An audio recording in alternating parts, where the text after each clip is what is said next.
जब हम और आप किसी बड़ी कमर्शियल फ्लाइट में बैठते हैं तो वो विमान आसमान में करीब 35 से 40 हजार फीट की ऊंचाई पर उड़ता है।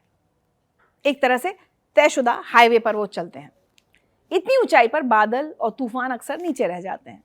वहां का आसमान शांत रहता है और विमान के सिस्टम पूरी तरह ऑटोमेटिक होते हैं।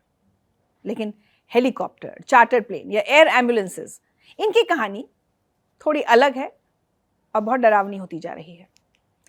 इन्हें वो सेफ्टी कॉशन नहीं मिलता जो बड़े जहाजों को हासिल है। इन छोटे विमानों को कम ऊंचाई पर उड़ना पड़ता है, अक्सर बादलों के बीच और खराब मौसम के थपेड़ों के साथ। ये आसमान के हाईवे पर नहीं बल्कि एक तरह से कच्ची सड़क पर चल रहे होते हैं।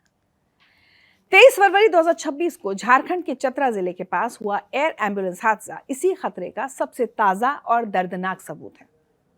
वो एक ऐसी उड़ान थी जो समय से रेस लगा रही थी।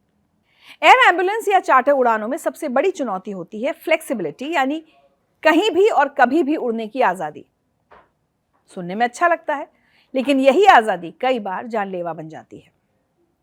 कमर्शियल फ्लाइट्स का नियम सख्त होता है। अगर मौसम जरा भी खराब है तो उड़ान रद्द हो जाएगी। वहां शायद की कोई गुंजाइश नहीं होती। लेकिन एयर एम्बुलेंस के केस में, जैसे कि अभी झारखंड वाले मामले में देखा गया, एक अजीब सा दबाव होता है।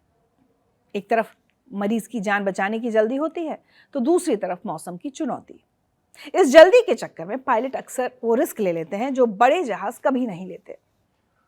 इसे एविएशन की दुनिया में गेट देयर इट इज कहते हैं, यानी किसी भी हाल में मंजिल पर पहुंचने की जिद।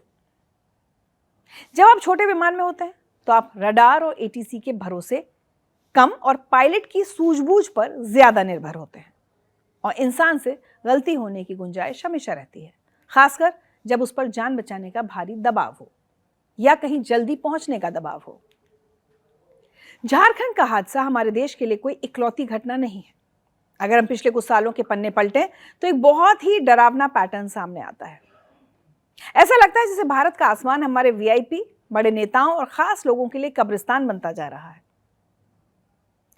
सोचने वाली बात है कि बेहिसाब ताकत, पैसा और सबसे बेहतरीन पायलट्स होने के बावजूद ये वीआईपी हवा में इतने बेबस क्यों हो जाते हैं।